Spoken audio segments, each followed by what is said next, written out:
ஆக்சுவலாக வழக்கமாக ஒவ்வொரு படம் ப்ரொடியூஸ் பண்ணும்போது ப்ரொடியூசர் தான் டென்ஷனில் இருப்பாங்க. நான் எப்படி நான் தான் இருக்கணும். ஆனால் இந்த படத்தை பொறுத்த வரைக்கும் முழு டென்ஷனையும் வந்து தனஞ்சயன் சார் கவர் பண்ணிக்கிட்டாரு. அங்கே தேட்டர் போட்டிங்களா, தேட்டர் விழுந்துருச்சா, ப்ரெஸ் மீட் வச்சிட்டிங்களா, ஆந்திரா போயிட்டீங்களா, தேட்டர் போயிட்டீங்களான்னு சொல்லிட்டு பின்னாடி இருந்து எந்த விதமான பலனும் இல்லாமல் சார் நான் நல்லா இருக்கணுன்ற ஒரே ஒரு காரணத்துக்காக மட்டுமே வந்து நீங்கள் இவ்வளோ பண்ணிட்டுருக்கீங்க சார். ரொம்ப நன்றி சார். இப்படி மனுஷன் நான் சம்பாதிச்சு ரொம்ப நான் பாக்கியப்பட்டிருக்கேன். ரொம்ப தேங்க்யூ சார். ரொம்ப நன்றி. இந்த படத்தை வந்து நிறைய மேடைகள் வெற்றி கொடுத்துருக்கேன், தோல்வி கொடுத்துருக்கேன், நிறைய பார்த்தாச்சு. அதில் வந்து இந்த படம் வந்து எனக்கு ரொம்ப ரொம்ப ஸ்பெஷலான படம்.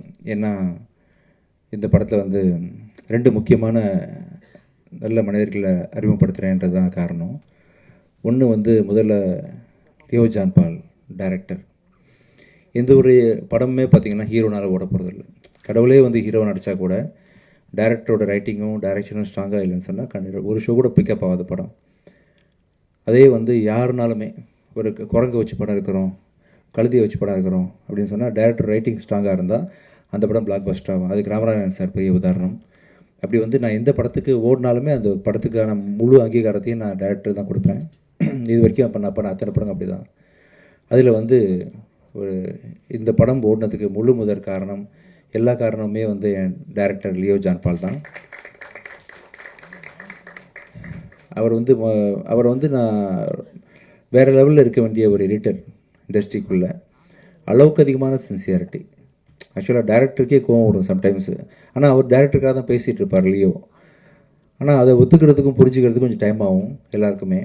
பட் கெட்ட பேர் வேணாலும் பரவாயில்ல, நான் வந்து உண்மைக்கு பக்கம் நிற்பேன், நல்லது தான் சொல்லுவேன்ற மாதிரி பல விஷயங்கள் அவர் பிடிவாதமாக இருந்ததை பார்த்து தான் அந்த வாய்ப்பை நான் உங்களுக்கு கொடுத்தேன். ஆக்சுவலாக நானே சில சமயம் கோவப்பட்டிருக்கேன், என்ன லியோ அப்படின்னு கேட்டிருக்கேன்.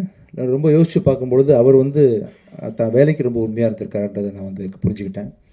கண்டிப்பாக சொல்கிறேன், லியோ வச்சு நீங்கள் ஃப்யூச்சரில் யார் படம் எடுத்தாலுமே கண்டிப்பாக ஒரு ரொம்ப சின்சியராக யார் வந்து சொன்னாலும் அந்த படத்துக்கு உண்மையாக ரொம்ப இருப்பார். ஆஸ் எடிட்டராகவும் இருப்பார், ஆஸ் எ டேரக்டராகவும் இருப்பார் அப்படின்னு ரொம்ப பெருசாக நம்புகிறேன். ஸோ இது வரைக்கும் நீங்கள் பட்ட கஷ்டம்லாம் சேர்ந்து இதுக்கப்புறம் ஒரு பெரிய சக்ஸஸ்ஃபுல் பர்சனாக நீங்கள் லைஃப்பில் இருப்பீங்க. இவரை லான்ச் பண்ணுறது, ஒரு நல்ல மனுஷனை லான்ச் பண்ணுறது மூலமாக சந்தோஷப்படுறேன். அடுத்தது வந்து என்னோடய தங்கச்சியோட சன் அஜய்.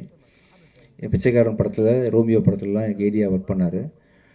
அஜய் லான்ச் பண்ணுற ஒரு படம், ஃபஸ்ட்டு படம் வந்து தப்பாக இருக்கக்கூடாதுன்னு கொஞ்சம் ஒரு கவலையிலே இருந்தேன். அது இல்லை அப்படின்னு சொல்லிட்டு நீங்கள்லாம் சப்போர்ட் பண்ணி இந்த படத்தை நல்ல ஒரு பேர் வாங்கி கொடுத்துருக்கீங்க. அப்போ அஜயை ஃபஸ்ட்டு படம் லான்ச் பண்ணுறதை தாண்டி இன்னொரு பெரிய சந்தோஷம் எனக்கு இருக்குது. அது வந்து எவ்வளோ கோடி கொடுத்தாலும் கிடைக்காத ஒரு சந்தோஷம். ஆக்சுவலாக எவ்வளோ கோடி கொடுத்தாலும், நான் இன்னும் எவ்வளோ படம் நடித்தாலும் சரி, இதுக்கு முன்னாடி நடிச்சிருந்தாலும் சரி, பிச்சைக்காரன் 1க்கு ஈக்குவலாக வந்து எந்த படமே இருக்க முடியாது. ஏன்னா 100 சாமிகள் இருந்தாலும் அம்மா உன்னை போல் ஆகிடுவான்ற மாதிரி அந்த ஒரு படத்தை எனக்கு வந்து பரிசாக கொடுத்த சசி சாரோட டைரக்ஷனில் அடுத்த அஜய் பண்ண போகிறது. அந்த படத்தை வந்து உருவாக்கி கொடுத்த ரமேஷ் பிள்ளை சார். ஒரு 2வது படத்துலேயே வந்து ஒரு ஹீரோவுக்கு வந்து சாதாரண விஷயம் இல்லை அஜய், புரியாது, அதோட முக்கியத்துவம் என்னன்னு தெரியாது. அதுவும் அந்த கதையை நான் கேட்டேன் ரமேஷ் சார். நான் வந்து பிச்சைக்காரன் 1க்கு கதை கேட்டு முடிச்சுட்டு சார்கிட்ட பர்மிஷன் கேட்டேன். சார் கொஞ்சம் வெயிட் பண்ணுங்கள் சார், கொஞ்சம் அழுதுட்டு வந்துடுறேன், ரொம்ப முடியல. அதாவது கதையை கேட்கும்போது டிஸ்டர்ப் ஆகக்கூடாதுன்றதுக்காக அப்படியே ஹோல்டு பண்ணி வச்சுருந்தேன். அதே மாதிரி பல நாள் கழித்து சசி சாரோட டைரெக்ஷனில் இந்த படத்தில் வந்து எப்படி ஒரு மனுஷனால் சொல்லாமலே டைம்லேருந்து ஆரம்பிச்சு தனஞ்சயன் சார், சரி சார் இந்த படத்தை நீங்கள் கண்டிப்பாக பார்க்கணும், இப்போ ஷூட்டிங் போக போகிறோம் நெக்ஸ்ட் மந்த்து, சொல்லாமலேருந்து ஒரு 20 வருஷமாக ஒரு மனுஷனால் எப்படி இவ்வளோ க்ரியேட்டிவாக இருக்க முடியும்னு சொல்லிட்டு அவ்வளோ, அதாவது இது வரைக்கும் யாருமே சொல்லாத ஒரு விஷயத்த வந்து யாருமே யோசிக்கலை. அந்த விஷயத்த நம்ம பல படங்கள் தமிழ் சினிமா பார்த்துருச்சு, யாருமே பார்க்காத ஒரு முக்கியமான ஒரு சொசைட்டிக்கு தேவையான ஒரு நல்ல கருத்தோட அந்த படத்தை வந்து சசி சார் இன்றைக்கும் ஷார்ப்பாக பண்ணியிருக்காரு. கேட்கும்போது அவ்வளோ காமெடி, அவ்வளோ emotional sequences plus with moral, அதாவது சொசைட்டிக்கு தேவையான விஷயங்கள்னு சொல்லிட்டு அப்படிப்பட்ட ஒரு படத்தில் வந்து அஜய் நெக்ஸ்ட்டு நான் நடிக்கிறதும், நான் சசி சார் கூட பணியாற்றுறதும், அது ரமேஷ் பிள்ளை சார் இயக்கிறதும்,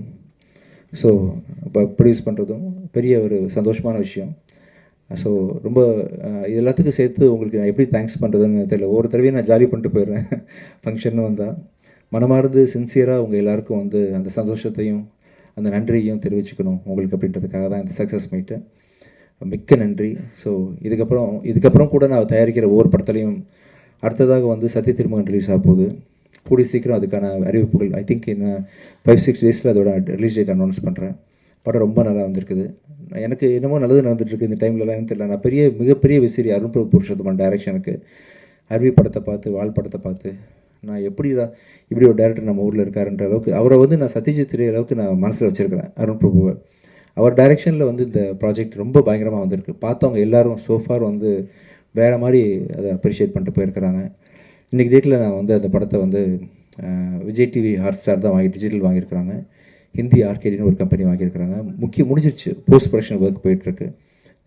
விரைவில் அறிவிப்பு வெளியே வரும். அந்த விஷயம் நல்லா வந்துட்டுருக்கு. அதை தொடர்ந்து அடுத்தது லாயர் படம் ரொம்ப நல்லா வந்துட்டுருக்குது. ரொம்ப சந்தோஷமாக இருக்கிறேன். செய்திகளை உடனுக்குடனும் துல்லியமாகவும் தெரிந்து கொள்ள சப்ஸ்கிரைப் பண்ணுங்கள்.